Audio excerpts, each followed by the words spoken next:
Good morning students. ज्ञान विहार द्वारा प्रायोजित ऑनलाइन कक्षाओं में आप सभी का हार्दिक स्वागत है। हमने कुछ दिन पहले गुरुत्वाकर्षण बल और स्थिर वैद्युतिकीय बल में समानताएं और असमानताएं पढ़ी थी। असमानताओं में हमने एक चीज पढ़ी थी कि स्थिर वैद्युतिकीय बल Fe का मान गुरुत्वाकर्षण बल Fg से ज्यादा होता है, आपको बताया था और कहा भी था एक न्यूमेरिकल क्वेश्चन करेंगे। तो वही क्वेश्चन आज हम उसी पर आधारित एक न्यूमेरिकल क्वेश्चन करने जा रहे हैं, ठीक है, जहां पर हमारा स्थिर वैद्युतिकीय बल का मान गुरुत्वाकर्षण बल से ज्यादा प्राप्त होगा। देखते हैं कैसे। हमारे पास क्वेश्चन क्या है? क्वेश्चन है यदि दो इलेक्ट्रॉन स्मॉल r दूरी पर स्थित हो तो इनके मध्य लगने वाले स्थिर वैद्युतिकीय बल Fe व गुरुत्वाकर्षण बल Fg का अनुपात क्या होगा, वो हमें बताना है। तो देखते हैं, दो इलेक्ट्रॉन रखे हुए हैं, दो इलेक्ट्रॉन रखे हुए हैं E और यहां पर भी रखा हुआ है E। दो इलेक्ट्रॉन है, इनके बीच की डिस्टेंस कितनी है? R। यह आवेश है हमारे पास Q1, यह आवेश है हमारे पास Q2, ठीक है। तो हमारे पास स्थिर वैद्युतिकीय बल का फॉर्मूला क्या होगा?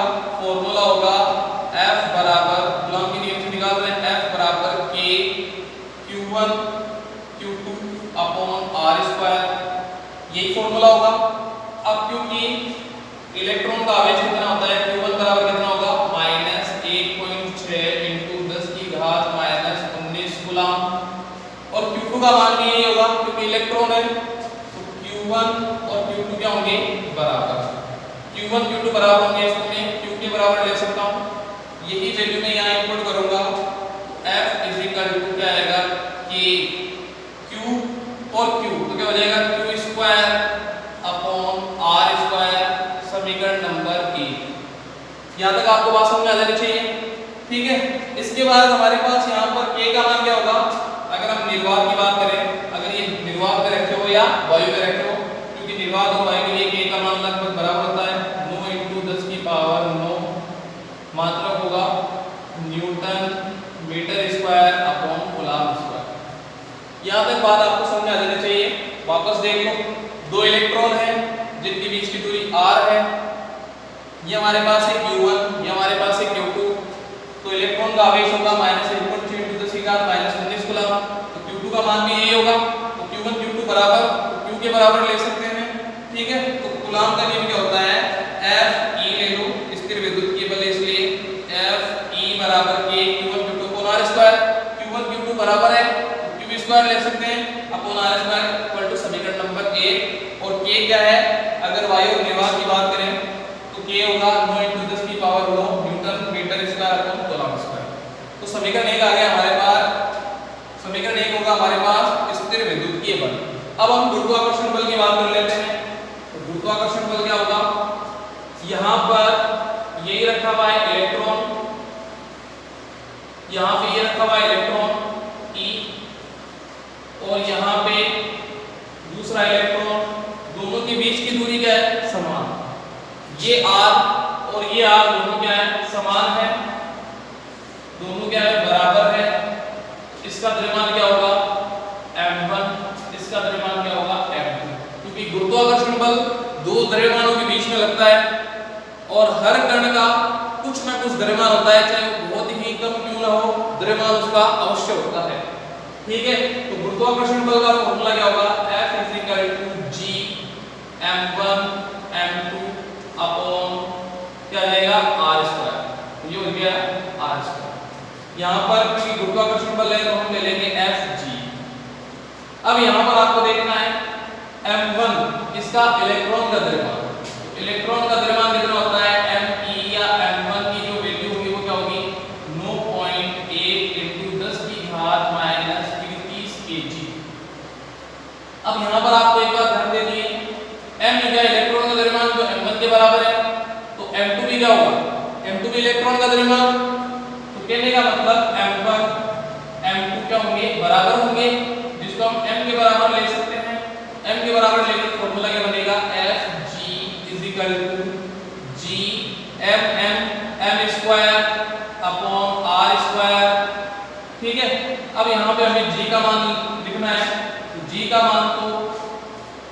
नियत होता है, सार्वत्रिक नियतांक होता है कैपिटल जी, इसका मान हर जगह समान होता है और कितना होता है 6.67 into 10 की power -11 newton metre square upon kg square. आगे बात समझे जाते हैं, वापस देख लो, दो इलेक्ट्रॉन के बीच की दूरी r हुई है, जितनी यहाँ पर डिस्टेंस थी उतनी डिस्टेंस यहाँ पर है, तो दोनों के लिए r तो क्या है समान। गुरुत्वाकर्षण बल का फॉर्मूला क्या होता है G m1 m2 upon capital R square. m1 electron का द्रव्यमान, m2 इलेक्ट्रॉन का द्रव्यमान, दोनों का मान बराबर बराबर अगर मान है तो m1 बराबर m2 बराबर m। तो इलेक्ट्रॉन का द्रव्यमान 9.10 into 10 की घात -31 kg और G का मान 6.67 into 10 की घात -11 newton metre square upon kg square और m1 m2 का मान mm रखेंगे तो यहाँ आ जाएगा Fg बराबर G m square upon r square, समीकरण नंबर 2। तो समीकरण 1 स्थिर विद्युतीय बल, समीकरण 2 गुरुत्वाकर्षण बल। समीकरण 1 में अब क्या करना है, अनुपात निकालना है। तो समीकरण 1 में समीकरण 2 का भाग देना है, तो समीकरण 1 में समीकरण 2 का भाग देंगे तो हमारे पास फॉर्मूला क्या जाएगा, समीकरण 1 में समीकरण 2 का भाग देने पर, तो देखो यहाँ पे मैं लिख रहा हूँ Fe अपॉन Fg बराबर समीकरण 1 में समीकरण 2 का भाग दे रहे हैं, ऊपर लिख दिया Fe, नीचे लिख दिया Fg। Fe का मान जो समीकरण 1 वाला है वो Fe के सामने लिखना है ऊपर, तो क्या आएगा कि q square upon r square, ये हमने समीकरण 1 का मान लिख दिया। इसी प्रकार समीकरण 2 का मान लिखेंगे तो Fg के सामने लिखना है G m square upon r square. अब अपॉन में r स्क्वायर और अपॉन में r स्क्वायर कैंसिल हो जाएंगे तो हमारे पास फॉर्मूला बन जाएगा, क्या फॉर्मूला बन जाएगा कि q square upon g m square. तो हमारे पास फाइनल फॉर्मूला क्या आएगा, हमारे पास फाइनल फॉर्मूला आएगा Fe upon Fg is equal to k q square upon g m square. आगे बात समझे, अब आपको k का मान रखना है यहाँ पे 9 into 10 की पावर 9, q का मान रखना है, q का मान कितना है -1.10 into 10 की घात -19 कूलम। इसी प्रकार यहाँ पे g का मान रखना है और यहाँ पे m का या m1 ma का मान रखना है, तो आपके पास आंसर आ जाएगा। अब आंसर कैसे निकालना है देख लो, फॉर्मूला हमारे पास है Fe upon Fg k q square upon g m square. तो k का मान लिखेंगे हम, k का मान होगा 9 into 10 की घात 9, ठीक है। q का मान लिखेंगे -1.6, तो q स्क्वायर है तो माइनस माइनस क्या हो जाएंगे प्लस, तो डायरेक्ट लिख रहा हूं मैं 1.6 into 10 की पावर -19 कूलम, माइनस लगा लो चलो, माइनस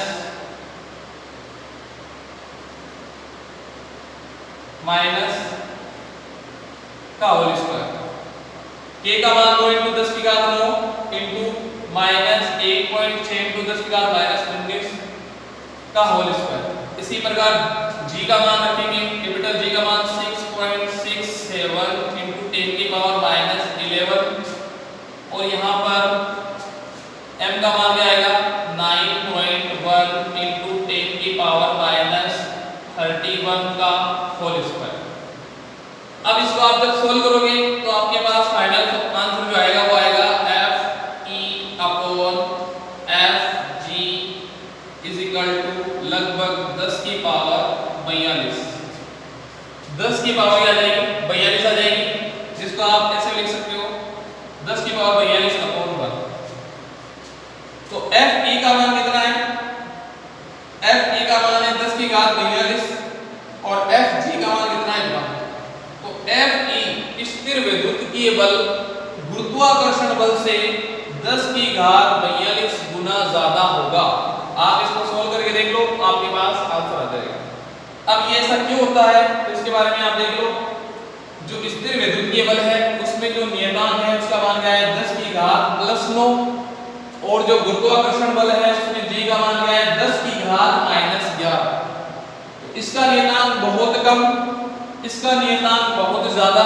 तो जब आप इसको पूरे को सोल्व करोगे, सोल्व करने के बाद हमारे पास आएगा Fe/Fg बराबर 10 की घात 42।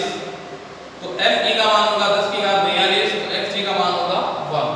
गुरुत्वाकर्षण बल स्थिर विद्युतीय बल गुरुत्वाकर्षण बल से 10 की घात 42 गुना ज्यादा होता है। ये मान लगभग है। ठीक है, इसके बाद हम बात करेंगे अगला हमारा टॉपिक अध्यारोपण का सिद्धांत। उसके बारे में देख लो।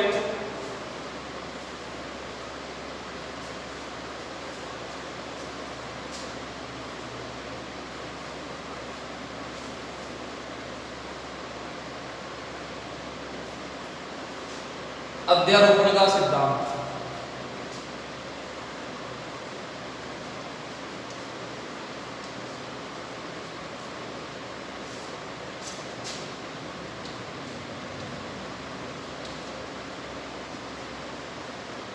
अध्यारोपण का सिद्धांत वैसे आपका पढ़ा होगा 11th में, अगर नहीं पढ़ा है तो देखो। अध्यारोपण का सिद्धांत क्या होता है?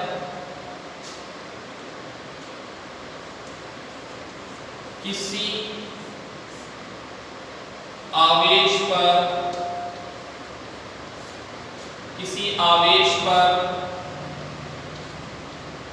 लगने वाले परिणामी बल का मान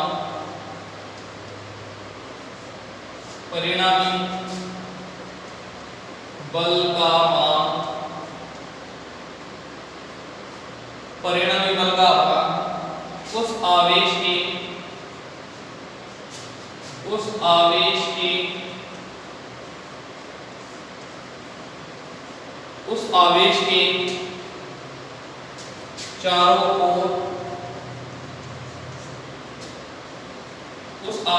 के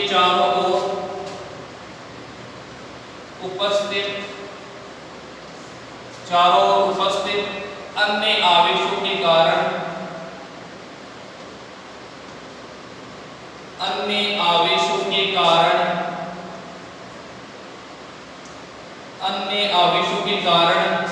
लगने वाले बलों के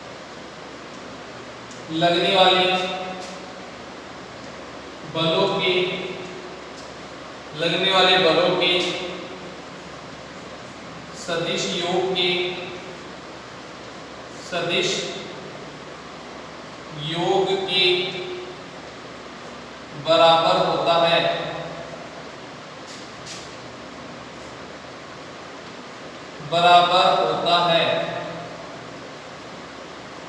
अध्यारोपण का सिद्धांत क्या है?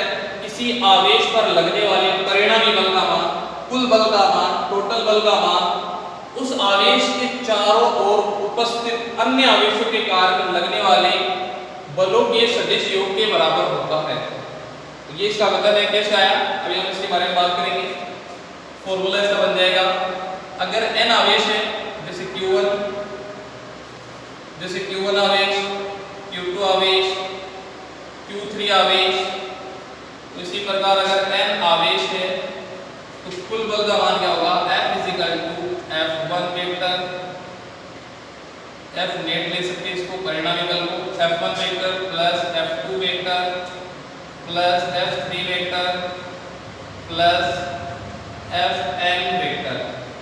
तो ये इसका फॉर्मूला होगा अध्यारोपण के सिद्धांत का। परिणामी बल का मान जो होगा वो इस प्रकार होगा। आया कैसे, इसके बारे में आप देखिए। किसी आवेश पर लगने वाले परिणामी बल का मान, कुल बल का मान उस आवेश के चारों ओर उपस्थित अन्य आवेशों के कारण लगने वाले बलों के सदिश योग के बराबर होता है। अगर आवेश आपके पास Q1, Q2, Q3, Qn दे रखे हैं तो नेट बल का मान, कुल बल का मान, परिणामी बल का मान होगा F नेट वेक्टर बराबर F1 vector plus F2 vector plus F3 vector. 2 है तो 2, 3 है तो 3, अगर 4 है प्लस F4। इसी प्रकार अगर n वेक्टर है तो Fn वेक्टर। आगे बात सुनते हैं। अब आया कैसे देखो, जैसे हमारे पास एक आवेश है यहाँ पर Q0 नोट ले लो या क्यू जीरो ले लो, समझने के लिए क्यू नोट या क्यू जीरो, और यहाँ पे दूसरा आवेश है Q1। अब हमें बताना है क्यू नोट या क्यू जीरो पर लगने वाले बल का मान क्या होगा। तो लगने वाले बल का मान, क्योंकि अगर दोनों समान प्रकृति के, दोनों धनात्मक है, तो दोनों में क्या होगा, प्रतिकर्षण होगा। और इस पर लगने वाले बल का मान क्या होगा, इस तरफ होगा, इस तरफ होगा, तो वो होगा F01।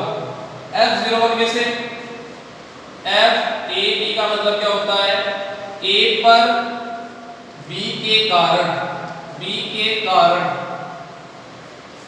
समझ गए, A पर B के कारण, जीरो पर, जीरो आवेश पर Q1 आवेश के कारण लगने वाला बल। आगे बात सुनते हैं, इन दोनों के बीच में ये बल लगेगा। अगर यहां पर दूसरा आवेश हो Q2, इन दोनों के बीच में कौन सा बल लगेगा, इन दोनों के बीच में बल लगेगा ये वाला F12, F12 पे, सॉरी F02, जीरो पर, जीरो आवेश पर दूसरे आवेश के कारण लगने वाला बल। आगे बात सुनते हैं। इसी तरह यहां पर हमारे पास तीसरा आवेश हो Q3, तो यहां पर Q0 पर Q3 का लगने वाला बल क्या होगा, वो होगा F03। बात समझ में आ रही कि नहीं आ रही। पहले हमारे पास केवल Q1 था, तो हमारे पास बल लग रहा था F01। इसके बाद हमारे पास आ गया Q2, तो पहले तो ये तो लग ही रहा था, साथ में ये लगने लग जाएगा F02। इसके बाद Q3 आ गया, तो हमारे पास होगा F03। तो कहने का मतलब तीन बल हो गए। तो इस Q0 पर लगने वाला जो टोटल बल होगा, इसके चारों ओर उपस्थित जो आवेश है उनके कारण लगने वाले बलों के सदिशियों के बराबर होगा। क्या होगा, F01 vector plus F02 vector plus F03 vector. बात समझ में आ जानी चाहिए यहां तक। किसी आवेश पर लगने वाले परिणामी बल का मान उसके चारों ओर उपस्थित लगने वाले बलों के सदिश योग के बराबर होता है। उसको हम क्या कहते हैं, अध्यारोपण का सिद्धांत। यहाँ पर हमारे पास 01 को आप 1 ले सकते हो तो हो जाएगा F1, 02 को आप 2 ले सकते हो तो हो जाएगा F2, 03 को आप 3 ले सकते हो तो हो जाएगा 3। अब क्योंकि तीन बल है तो F बराबर F1 plus F2 plus F3। अगर 4 होंगे तो प्लस F4, अगर 5 होंगे तो प्लस F5, तो इसी तरह से अगर n होंगे तो प्लस F। आगे बात समझे। तो किसी आवेश पर लगने वाले परिणामी बल का मान उस आवेश के चारों ओर उपस्थित अन्य आवेशों के कारण लगने वाले बलों के सदिश योग के बराबर होता है। ये हमारे पास है अध्यारोपण का सिद्धांत। इसके बाद हम बात करेंगे, अगर हमारे पास दो सदिश दे रखे हों और किसी थीटा कोण पर स्थित हों तो उनका परिणामी हम कैसे निकालते हैं, परिणामी सदिश का मान कैसे निकालते हैं। जैसे बल ही मान लो, क्योंकि बल एक सदिश राशि है, तो दो बल दे रखे हैं। जैसे हमारे पास है F1 वेक्टर और दूसरा बल दे रखा है F2 वेक्टर, और हमारे पास ये जो है इन दोनों के बीच का कोण दे रखा है थीटा, दोनों थीटा कोण पर स्थित है। तो परिणामी बल का मान क्या होगा, तो परिणामी बल का मान F नेट हम किस तरह से निकालते हैं, तो हम निकालते हैं under root F1 square plus F2 square plus 2F1 F2 cos theta. ये जो हमने 11th में जो हमारे पास चैप्टर था सदिश, उसमें हमने पढ़ा था, आप सभी को पता होगा। फॉर्मूला हमने क्या पढ़ा था, हमने पढ़ा था R under root P square plus Q square plus 2PQ cos theta. हमारे पास दो सदिश से PQ, AB भी ले सकते हो, AB A square plus B square plus 2AB cos theta, वो आपके ऊपर डिपेंड करता है आप कौन सा सदिश लो। लेकिन हमारे पास दो सदिश है, एक P है और एक Q है, और इनका रिजल्टेंट या परिणामी सदिशों में निकालना है। तो सदिश योग का हमारे पास फॉर्मूला था, अगर किसी थीटा कोण पर स्थित हो दो सदिश, तो सदिश योग का फॉर्मूला था R बराबर under root B square plus Q square plus P Q cos theta. अब यहाँ पर ये दो सदिश है, ठीक है, लेकिन हमने इसको एफ की फॉर्म में इसलिए लिखा है क्योंकि हमने दो बल की बात कर रहे हैं। बल को किससे प्रदर्शित करते हैं? एफ से। बल को अगर हम एफ से प्रदर्शित करते हैं तो हमारे पास दो बल है F1 और F2 थीटा कोण पर स्थित है। तो यहाँ पर P के स्थान पर हमने रख दिया F1 स्क्वायर, Q के स्थान पर रख दिया हमने F2 square plus 2 F1 F2 cos theta. तो हमारे पास अगर परिणामी बल का मान निकालना हो, दो सदिश किसी थीटा कोण पर स्थित हो, तो परिणामी बल का मान निकालना हो तो इस फॉर्मूले से हम निकाल सकते हैं, ठीक है। तो हम इससे रिलेटेड एक क्वेश्चन करते हैं, न्यूमेरिकल क्वेश्चन करते हैं। देखो क्वेश्चन क्या है।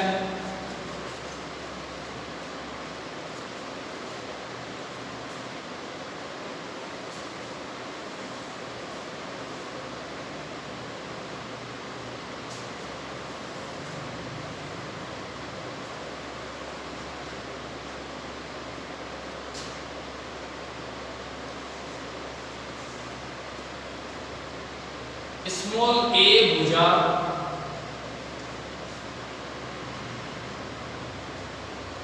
ए भुजा का एक समबाहु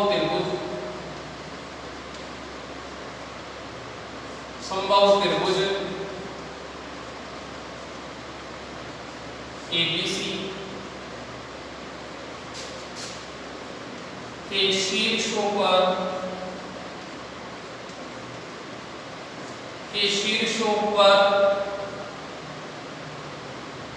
प्लस क्यू आवेश एबीसी के तीनों शीर्षों पर, एबीसी के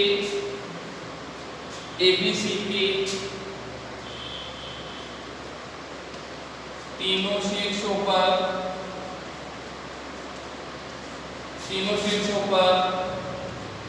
प्लस क्यू आवेश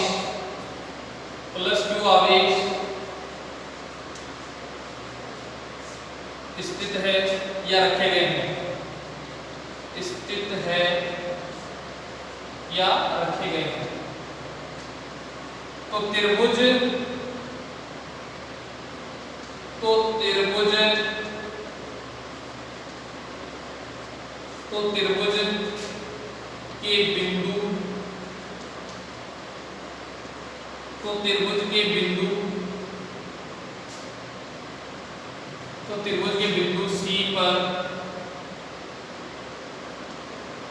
तो त्रिभुज के बिंदु सी पर लगने वाले परिणामी बल का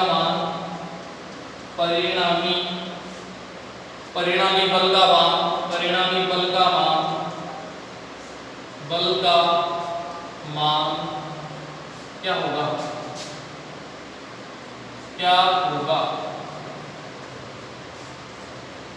इसको आप देखो, थोड़ा चित्र से समझने की कोशिश करो।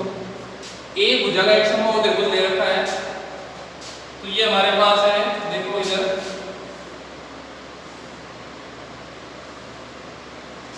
ए भुजा का एक समबाहु त्रिभुज दे रखा है जिसकी सभी भुजाओं की लंबाई कितनी है? ए। त्रिभुज का नाम है ए बी और सी। त्रिभुज का नाम क्या है? एबीसी। आगे बात सुनते हैं। समबाहु त्रिभुज है तो तीनों कोण के मान कितने होंगे? 60 डिग्री। कोण ए 60, कोण बी 60, कोण सी 60। तीनों कोणों के मान क्या होंगे? समान। और तीनों कोणों के मान समान होंगे तो त्रिभुज के तीनों कोणों का 180 डिग्री होता है, तो प्रत्येक का हम निकाल सकते हैं कितना होगा? 60। तो ए भुजा का एक समबाहु त्रिभुज है जिसके एबीसी के तीनों शीर्षों पर, ये जो शीर्ष है इस पर कितना आवेश रखा है? प्लस क्यू आवेश। इस पर कितना रखा है? प्लस क्यू आवेश। और इस पर भी कितना रखा है? अंदर लिख रहा हूं मैं, प्लस क्यू आवेश। इसके चलो बाहर लिखो, यहां पर कितना आवेश रखा है? प्लस क्यू आवेश। ये हो गया हमारे पास सी। त्रिभुज एबीसी के तीनों शीर्षों पर प्लस क्यू आवेश रखे हुए हैं। आगे बात सुनो, आगे क्या बोल रहा है? तो त्रिभुज के बिंदु सी, जरूरी नहीं है आप बिंदु सी लो, ए भी ले सकते हो, बी भी ले सकते हो, कोई सा ले सकते हो, क्योंकि हमें एक लेना है, कोई सा भी ले सकते हैं, तो बिंदु सी ले लिया। त्रिभुज के बिंदु सी पर लगने वाले परिणामी बल का मान हमें बताना है। तो बिंदु सी पर लगने वाले परिणामी बल का मान कैसे निकालेंगे? देखो यहाँ A पर प्लस क्यू आवेश रखा है और C पर प्लस क्यू आवेश रखा है, दोनों समान आवेश है, तो कौन सा बल लगेगा? प्रतिकर्षण। अब C पर लगने वाले प्रतिकर्षण बल का मान निकालना है, तो इसके कारण बल लगेगा इस तरफ, और वो बल कौन सा होगा? मतलब एकदम स्ट्रेट लाइन में होगा इस तरफ, वो होगा F CA का मतलब C पर A के कारण लगने वाला बल। आगे बात समझ में, C पर A के कारण लगने वाला बल, ठीक है, प्रतिकर्षण बल। इसी प्रकार C पर कौन सा आवेश रखा है? C पर कौन सा आवेश रखा है? C पर रखा हुआ है प्लस Q और B पर भी रखा हुआ है प्लस Q। C पर लगने वाले परिणामी बल का मान निकालना है, तो यहाँ B पर जो लगने वाला, B पर जो आवेश है उसके कारण जो बल लगेगा C पर, वो कैसे लगेगा? इस तरफ, वो क्या होगा? CB, C पर B के कारण लगने वाला बल। यहाँ तक बात समझ में आ गई आपको? कोई दिक्कत नहीं होनी चाहिए। अब हमें FCA और FCB का मान पता करना है। FCA का मान कितना होगा? FCA, तो फॉर्मूला क्या है हमारे पास? F = K Q1 Q2 upon R square लेते हैं, तो FCA का फॉर्मूला होगा K, Q1 का मान Q, Q2 का मान Q, तो Q स्क्वायर ले सकते हैं, Q स्क्वायर, और दो आवेशों के बीच की दूरी क्या है? A, तो यहाँ क्या जाएगा हमारे पास A स्क्वायर। आगे बात सुनते हैं। इसी प्रकार हमें FCB का मान पता करना है। FCB का मान क्या होगा? FCB का मान होगा वही same to same K, Q1 का मान Q, Q2 का मान Q, तो क्या जाएगा? Q स्क्वायर, और दोनों के बीच की दूरी अभी भी क्या है? A, तो यहाँ क्या जाएगा हमारे पास? A square. दोनों का मान समान है, तो दोनों को हम बराबर ले सकते हैं, किसके? F के। F के बराबर मान सकते हैं, कैसे? इस तरह से देखो, हमारे पास क्या ले सकते हैं हम? FCA बराबर FCB बराबर किसके होंगे? F के बराबर। किसके बराबर होंगे? F के बराबर होंगे। तो अब आप ध्यान से देखिए, हमारे पास एक बल लग रहा है इस तरफ, F बिंदु C मान लेते हैं यहाँ पर है, और दूसरा बल लग रहा है इस तरफ, F1 मान लो इसको, F2 मान लो, या चलो F भी मान सकते हो, या F1 F2 भी करके सोल्व कर सकते हैं। F1 बराबर मान लो FA और F2 बराबर भी मान लेते हैं F। आगे बात समझना, ये बिंदु हमारे पास C है, तो एक बल लग रहा है इस तरफ, दूसरा बल लग रहा है नीचे की तरफ, तो इनका परिणामी बल क्या होगा? इनके बीच में होगा, तो बीच में होगा, वो होगा हमारे पास F नेट। इसको हमने कितना मान लिया? थीटा, ठीक है। अब थीटा कितना है? ये वाला कोण कितना है? 60 डिग्री, तो ये वाला कोण भी कितना होगा? 60 डिग्री। आगे बात सुनते हैं। अब क्योंकि दो बल हैं, दोनों समान भी हैं, अगर अलग अलग होते हैं तो भी इस फॉर्मूले से निकाल सकते हैं, और समान भी है तो भी इस फॉर्मूले से हम निकाल सकते हैं। कैसे निकालेंगे? इस फॉर्मूले में वैल्यू इनपुट करेंगे, F नेट हमें निकालना है, तो F नेट निकालेंगे, क्या आएगा? F नेट बराबर F1 का मान कितना है? F1 का मान F के बराबर ले सकते हैं, क्योंकि दो बल है F1 और F2, तो F1 का मान कितना है? F के बराबर, तो यहाँ ले लेंगे F स्क्वायर प्लस, क्योंकि दोनों समान है, F2 भी किसके बराबर है? F के बराबर, तो ये क्या हो जाएगा? F2 के स्थान पर F रखेंगे तो F square plus 2 F1 F2 दोनों बराबर है, तो F1 के स्थान पर F, F2 के स्थान पर F, तो F और F कितना हो जाएगा? F square, 2F square. Theta कितना दे रखा है? 60। cos 60 का मान कितना होता है? cos 60 का मान होता है 1/2, तो cos 60 का मान डायरेक्ट रखा हुआ है, cos 60 का मान कितना हो जाएगा? 1/2, तो यह आ जाएगा हमारे पास 1/2। 1/2 रखने के बाद देखो ये 2 से ये 2 कैंसिल हो जाएगा, तो फाइनल आंसर कितना आएगा? F नेट बराबर F square plus F square, F square plus F square, 2 से 1/2 कैंसिल हो जाएगा, कितना आ जाएगा? Plus F square. तो तीनों को हम ऐड कर लेंगे, कितना हो जाएगा? √3F square. तो F स्क्वायर को √ से बाहर निकालेंगे तो कितना बच जाएगा? Only F square. तो F नेट का मान हमारे पास होगा F नेट बराबर F √3, हमारे पास जो फाइनल आंसर आएगा वो होगा f अंडर रूट 3। आगे बात समझ में। अब हम f की वैल्यू भी यहाँ पे रख देंगे तो हमारे पास इसका जो है वो आंसर आ जाएगा। क्या आंसर आएगा देख लो, यहाँ पे कर देता हूँ मैं ऊपर। हमारे पास आंसर क्या आया, f net equal to answer आया f अंडर रूट 3। तो इस f का मान ये होगा, इस f का मान क्या होगा k q square upon a square, दोनों का मान सेम है तो कोई सी वैल्यू आप इंक्लूड कर सकते हो क्योंकि दोनों का मान fca या fcb f1 या f2 दोनों के मान क्या है समान।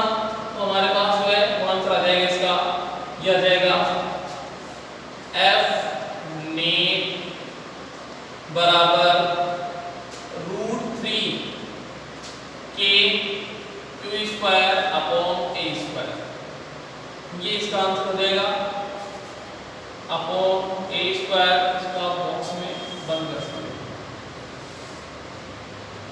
वापस देख लो, एक त्रिभुज है समबाहु त्रिभुज जिसका नाम है ABC, जिसके तीनों कोनों पर तीनों शीर्षों पर प्लस के अवयव स्थित है। समबाहु त्रिभुज है तो तीनों के कोण कितने हैं, तीनों के कोण समान हैं, तीनों की भुजाएं क्या है समान है, जिनका मान दे रखा है 1। तो अब हमारे पास कुलांक का नियम क्या होता है f बराबर k q1 q2 upon r square. तो इन दोनों के बीच में लगने वाला बल जो है प्रतिकर्षण बल है, तो इधर लगेगा FCA c पर a के कारण, FBC c पर b के कारण। अब क्योंकि दोनों का मान क्या है समान है, क्योंकि ये q और q क्या हो जाएगा q स्क्वायर और डिस्टेंस क्या है अपॉन a स्क्वायर। इसी तरह q और q square upon a square, तो दोनों के मान क्या होंगे समान। तो FCA बराबर FCB बराबर f या f1 बराबर f2 बराबर f, किसी भी तरह से आप मान सकते हो। तो यहाँ पर हमने इसको थोड़ा सा समझने के लिए अलग डायग्राम बनाया।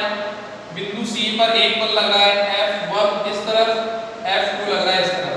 तो दो बल इस तरह ऐसे लग रहे हैं तो इनका परिणामी बल इनके बीच में होगा, बीच में होगा। देखो एक जना इसको इस तरफ खींच रहा है, एक जना इसको इस तरफ खींच रहा है, तो ये इसका जो परिणामी बल होगा वो बीच में होगा। आगे बात समझते हैं f नेट। f नेट हम कैसे निकालेंगे, इस फॉर्मूले से निकालेंगे। f1 के स्थान पर मैंने रख दिया f, f2 के स्थान पर मैंने रख दिया f प्लस 2, f1 की जगह f, f2 के स्थान पर f, तो f क्या हो जाएंगे f स्क्वायर, तो 2f स्क्वायर। थीटा कितना लेंगे, ये थीटा ये कोण और ये कोण क्या होंगे दोनों बराबर होंगे। तो ये कोण कितना है 60, तो ये भी कितना होगा 60, तो cos 60, तो cos 60 का मान कितना होता है 1/2। यहाँ रखेंगे